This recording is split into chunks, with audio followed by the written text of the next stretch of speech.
this is horrible. This shouldn't happen in the United States. It's not the rioters or the protesters that are the problem. It's the media. Why is it that you simply cannot look at something and say, this is horrible? Mina Kimes couldn't help. She had to comment. She is literally lying to you. She is literally lying to you. Woke DEI. What a shocker. Hey, welcome. I don't know about you, but I look very handsome, and I may sleep in this tux. I may never take this tux off, as my mother's wedding day is today, and she doesn't want me to wear it, but I'm going to still wear it again today, as I did yesterday. All right, let's get right into it. Woke DEI. Oh, boy, hire NFL analyst, I guess. Mina Kimes couldn't help. She had to comment on the riots and burning down of Los Angeles, because if Mina Kimes or Katie Nolan didn't comment, where would we really be? I don't know where we would be. And based on Kimes' post on Blue Sky, which I'm going to get into in a second, it's not the rioters or the protesters that are the problem. It's the media. That's right. On Blue Sky, which, oh, by the way, yesterday Mark Cuban announced he is leaving because there is zero diversity of thought on Blue Sky, according to Mark Cuban. So he's coming back to Elon Musk's X/Twitter/ whatever the hell you want to call it. What a shocker. A bunch of liberals get together. They give their thoughts and are completely void of any type debate, any type of thought outside of their own. Back to Mina Kimes on where? Blue Sky, whatever the hell they want to call it. Here's what Mina had to say. The disparity between what's actually happening in Los Angeles and the way it's being mischaracterized is one of the biggest stress tests. She's got all the cool words of modern media in recent memories. Botted socials, AI, old clips, declining literacy. It's like seeing a broken emergency response system hit by a storm. Well, I don't know if we can go. I don't know if I'm down with Mina's description. We'll get to that in a second. This is what the left does that really pisses me off. I always use this analogy. Guy's naked in bed with a woman that isn't his wife. In bed. Woman comes in, sees him in bed. Husband goes, honey, we're not doing anything here.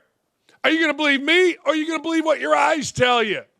That's what really pisses me off about these gaslighting jackasses. In general, I don't have a problem with Mina Kimes. She's a DEI hire. She knows she is. I guess she's a football analyst. My problem with Mina Kimes is she's a liar. My problem with Mina Kimes is she's a fraud.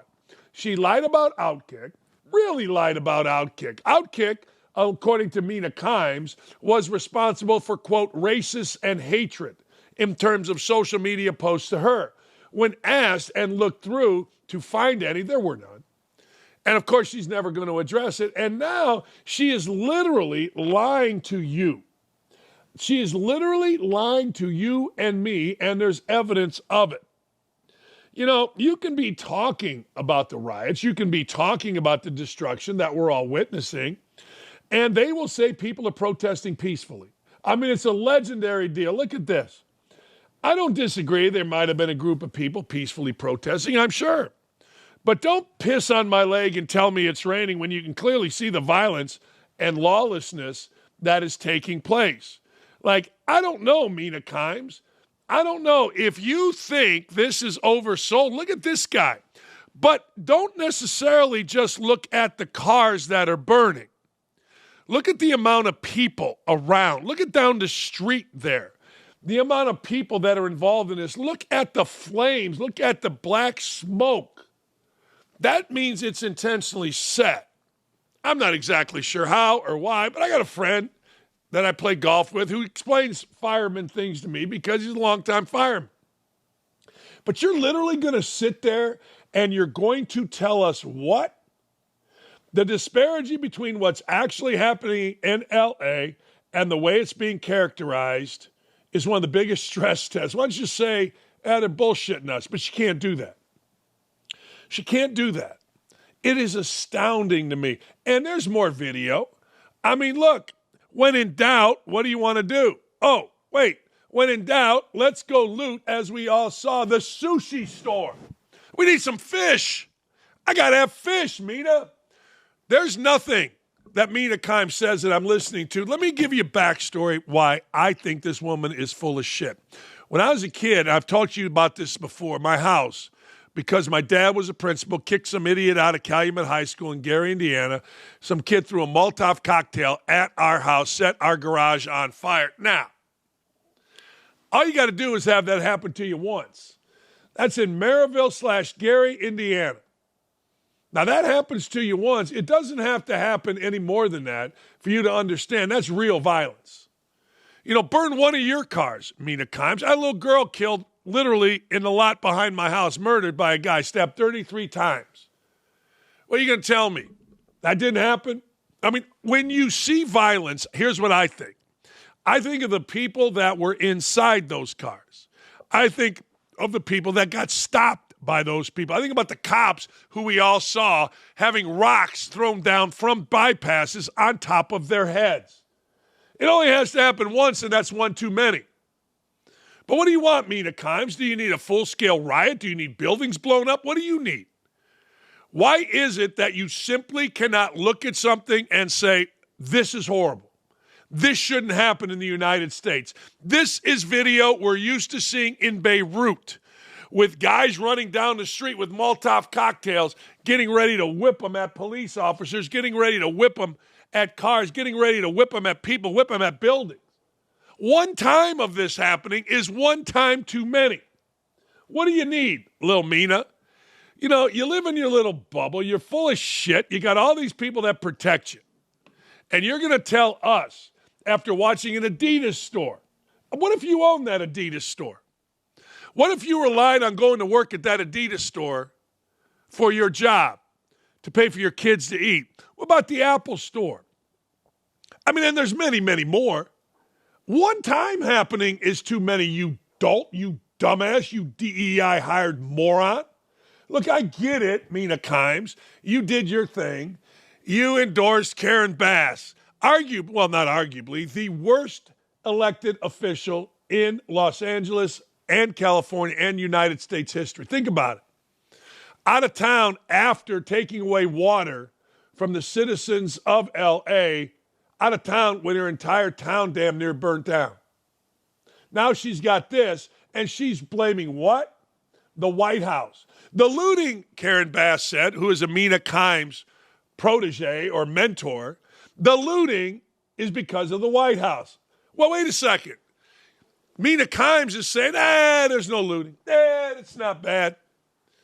And this other idiots go in packs, Karen Bass, whatever the hell her name is, says, yeah, we got looting. But it's the White House's fault. Oh, okay. Why is it never the criminal's fault? Can somebody explain that to me? Why is it never the criminal's fault? Why is it? We're going to talk about that and a lot more as I bring in Danny Zakshekse, and I always say his name wrong apparently, but that's how I would pronounce it, and our friend Jason Allen Hammer, as we, ladies and gentlemen, as we get shot clock violations started. Another installment of shot clock violation. Our two guests, Jason Allen Hammer and Danny Zakshekse. Rules are simple, 4 topics, 4 rounds to debate one another. 30 seconds on the clock. Give your best take on whatever topic is thrown. If you end the segment with a score of 2-2, we're always going 5. You'll each have a chance to debate individually at the end of each round. I, being your guy, will tell you who I agree or disagree with. Normally, I disagree with both or agree with both. If you go over, there's a problem. All right, here we go. I flipped. Danny, you got it. Mina Kimes chimed in following the L.A. riots. The disparity between what's actually happening in L.A. and the way it's being mischaracterized is one of the biggest stress tests of modern media in recent memory. Botted socials, AI old clips, declining literacy. It's like seeing a broken emergency response system hit by a storm. Is the media mischaracterizing the events unfolding in L.A., Danny, surrounding the riots and the protests? And if so, what are they mischaracterizing? Well, first of all, does no one have any sense of irony anymore? Part of her argument is that bottled social, aka bubbles on social media, are the problem. She posted it on Blue Sky. a liberal echo chamber. How can you possibly complain about people living in social media bubbles when you make your unchecked, nonsensical arguments on the most liberal social media platform on the planet? That part is absurd. What's the media mischaracterizing? Videos of cars burning? I, I can't talk about Mina Kimes. I'm done. Give it to me, Hammer. So let me get this straight. The same people who told you Joe Biden's fine, he's better than ever. Hell, he's doing P90X back here. You should see him. Oh, son of a bitch, Joe Biden's fine, are now telling you there's no riots here. That was a mostly peaceful pipe bomb that went off. It was a mostly peaceful brick that went through the window of the Homeland Security vehicles. If you have two eyes and a functioning brain, you can see what's going on here. Don't let these people lie to you anymore. They think they can get away with it, but people like Mina Kimes don't understand we're over their crap. We are over their crap. Blue Sky, I don't know if you guys saw this, but even Mark Cuban, that angry lesbian, said that he's coming back to Twitter. Blue Sky, no diversity of thought. And by the way, the Pacers won last night, Hammer. I don't know if you knew that, or I don't know if Danny knew that, and I'm sorry I didn't mention it. There you go. There you go. Our house, baby. Our house. I worked hard last night. Hey, Hammer time. Can Aaron Rodgers deliver the Steelers their first Super Bowl since what? Oh, first playoff win since 2016 after years of postseason struggles. But don't forget, Mike Tomlin never had a losing record. And quarterback uncertainty, the Steelers found one at 41 years old. Aaron Rodgers is the man. Does Rodgers still have any magic left, Hammer? Does Rodgers still have the support? Will Rodgers deliver for the Steel City? First of all, let's address the elephant in the room here. Speaking of magic, Coach, you're dressed like Magic Mike today. You look like a Temu Chippendale that got sent to somebody's house. Like when you don't want to pay the proper cost, they send this thing to your house. But as for Aaron Rodgers, look, he doesn't have to be Green Bay Aaron Rodgers here. Steelers defense is pretty damn good. And I get that division's pretty solid, but the Steelers are competitive, and they had one of the worst quarterback rooms in the league last year. So as long as Aaron Rodgers isn't Anthony Richardson or Will Levis, Steelers have got a shot. I can see them maybe winning a game with Aaron Rodgers, sure. I don't take offense to any time I'm being compared to Magic Mike. Chandler, whatever his name is, Channing Frye or whatever the hell his name is a stud. I think more of Thank you. I think more of 007, but hey, maybe Tally Savalas with a popsicle stuck to some woman's ass, but that's okay. I ain't mad. That was a 2.5 Men reference. What do you say, Danny? Aaron Rodgers is going to get it done? All right, is that what we're talking about? You want to keep talking about who you think you look like? He said Timo. No. You did notice that, right? Okay. I did. I hate to agree with Hammer. I hate to agree with Hammer, but I have to here because, I mean, look what Mike Tomlin has done, right? He got Ben Roethlisberger at 39 years old into the playoffs. He got into the playoffs with some combination of Russell Wilson and Justin Fields. He got Kenny Pickett into the playoffs. So, of course, he can get Aaron Rodgers into the playoffs, and then it becomes one game. Can Aaron Rodgers win one playoff game? Absolutely. Yeah, you know, I was talking to a Pittsburgh guy today, and they're like tired of hearing all that stuff. You know what I mean? They're tired of hearing how Rodgers or how Tomlin hasn't won or has not had a losing season. Do we give Mike Tomlin too much credit, Hammer? First of all, Steeler fan wears me out, though. Like, all of a sudden, they're the voices of all things football. We don't want Aaron Rodgers, and maybe we're getting tired of Mike Tomlin. All right, if you really want, you can go back to Justin Fields. You can go back to Kenny Pickett if you want. I got a funny feeling if you start the season off 2-0, everybody's going to be talking about how the glory days are back.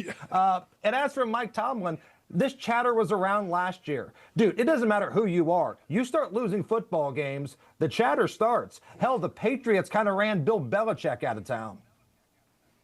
Yeah, no, that used to be the thing in coaching. If Indiana will fire Bob Knight, they'll fire your ass. But, Danny, I think Tomlin's Teflon. I think he's got a lifetime contract.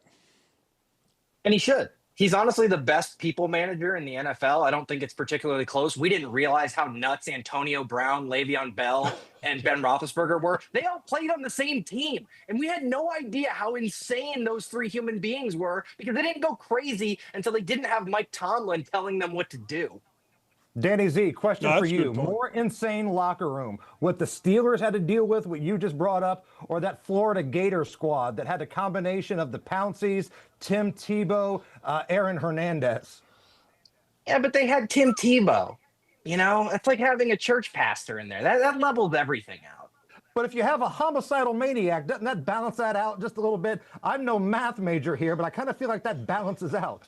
Well, Tebow probably, he went into the confessional. Tebow listened. He said, look, Pastor, I did kill someone, but I'm sorry. And Tebow said, my son, say 10 Hail Marys and you're forgiven. Right, just like the I don't think riots in LA, like Mina Tebow. Kimes says. I disagree. Yeah. I don't think Tebow gave absolution on the murders because I don't think Hernandez even knew what he was doing. Speaking of great quarterbacks like Tim Tebow in the NFL, our quarterback here in Indy, the great Anthony Richardson, is dealing with a shoulder injury and is not participating in minicamp this week. It's another setback for a player that really doesn't need any more setbacks and is going to be labeled a bust. Anthony Richardson, will he lose his starting job to the beleaguered but up and coming, they say, Daniel Jones here in Indy? Danny. It's a two-part question here. Yes, I think Daniel Jones starts week 1 for the Indianapolis Colts. 2, bust is a little unfair for Anthony Richardson, and here's why. It's not his fault he was massively overrated going into the draft and the Colts took him in the top 5. That was their mistake. That's not his fault. He should have been a late first, maybe early second-round pick, given some time to develop, and maybe he would have turned into an okay player, which he is when healthy. I think the bust label's unfair because it's not his fault that he was overrated going into that draft.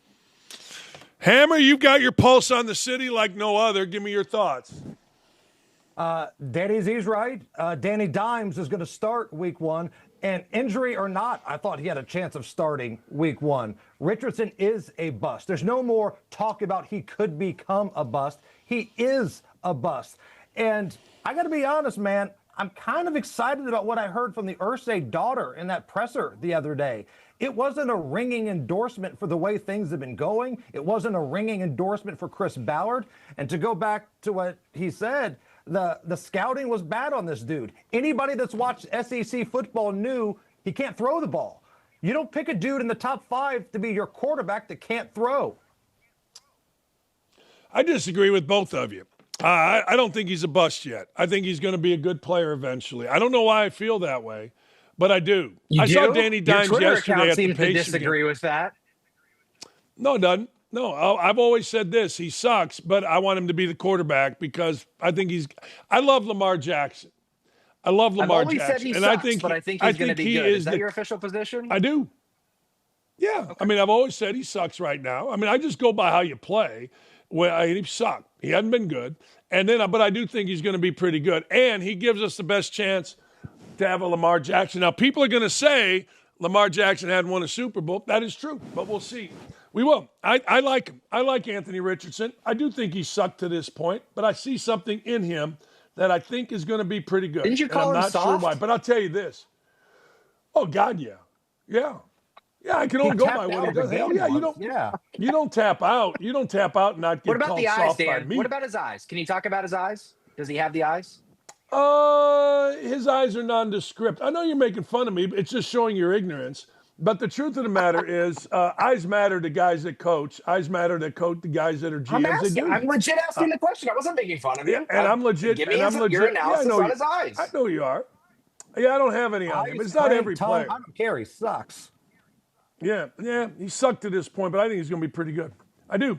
I hope he wins the job. I don't think he's going to because I don't think he'll stay healthy. The dude got hurt dancing. I mean, the dude got hurt dancing in a hotel before they played Samford.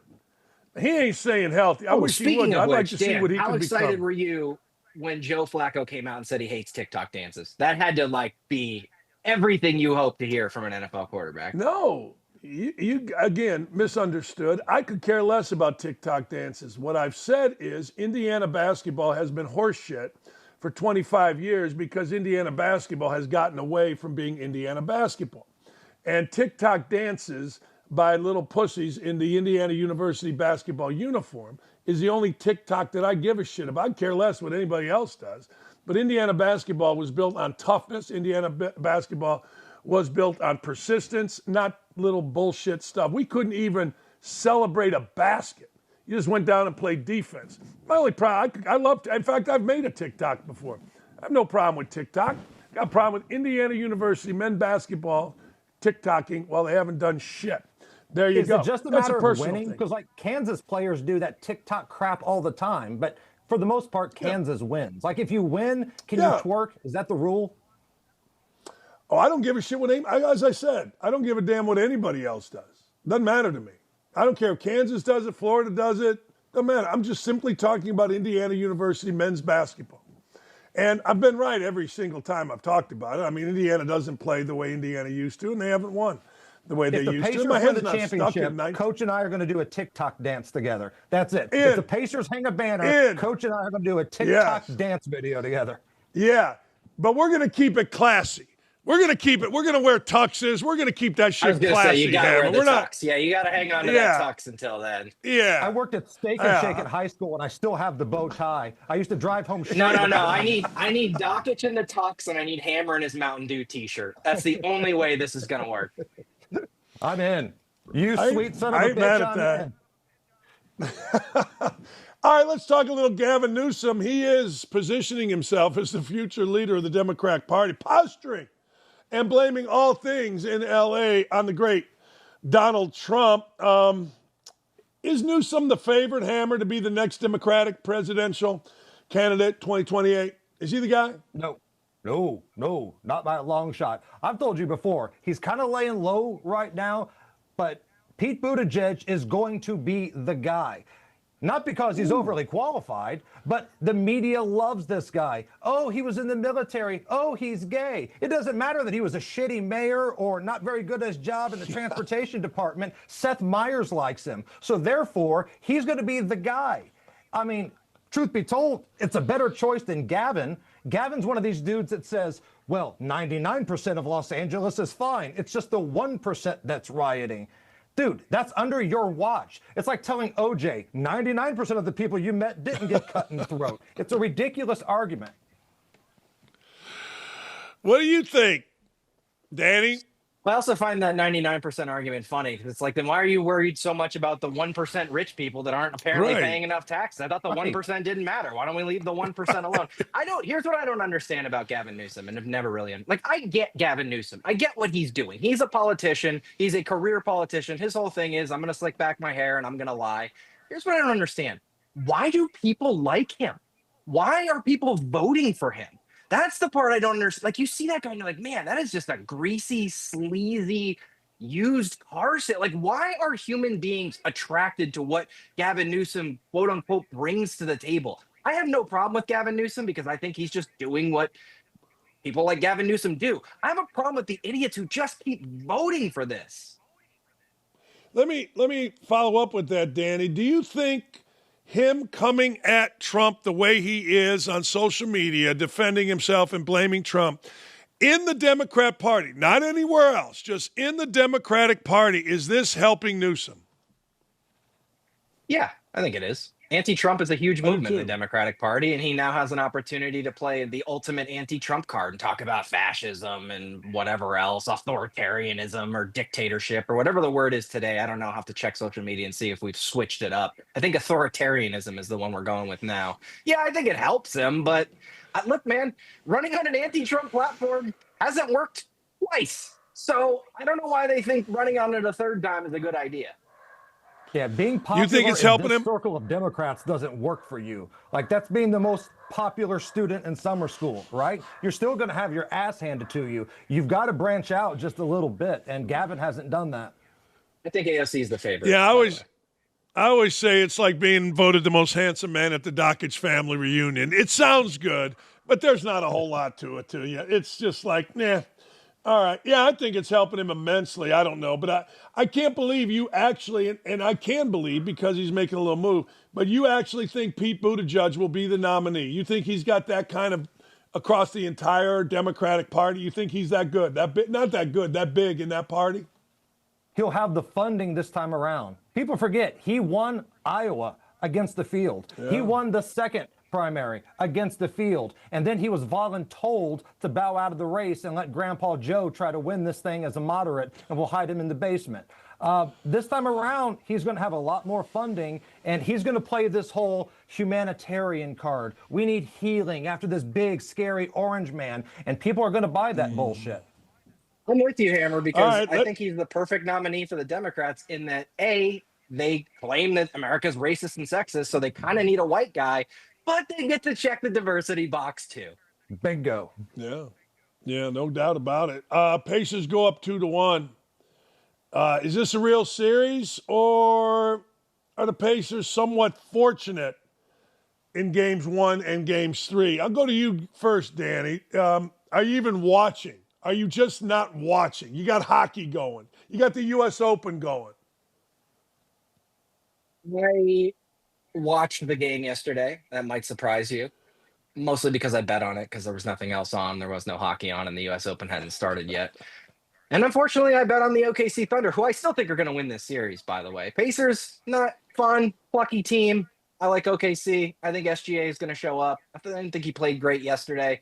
Also, they let him play a little bit yesterday. I think the fouls are going to chalk up a little bit more in game 4, and that's going to benefit OKC much more than Indiana. Give it to him, Hammer. Pacers in 6. Pacers in 6. Said it from the beginning. If it goes 7, Oklahoma City wins it. Pacers can't keep putting themselves in a position to win game 7s on the road like they had to do against the Knicks a year ago. Pacers wrap this thing up in 6. And I'm not just saying that as a man who bet heavily on the series going over 5.5 games. I bet heavily on the Pacers money line yesterday, and I bet more heavily Halliburton over 18. I'm going to Sizzler today. My toes are tapping, and I'm more than paid for this glorious tux and the beautiful head shave that I got. Fellas, please tell me you're wearing that love tux you a long to Sizzler. time. Please tell me you're wearing the tux to Sizzler. I'm wearing it all day. My mother will not allow me to wear it at her wedding, so I'm wearing it over. I got a meeting over here after my afternoon show. You got to tell us what the employees' looks on their faces when you walk in with a tuxedo into Sizzler. I need to know all about it.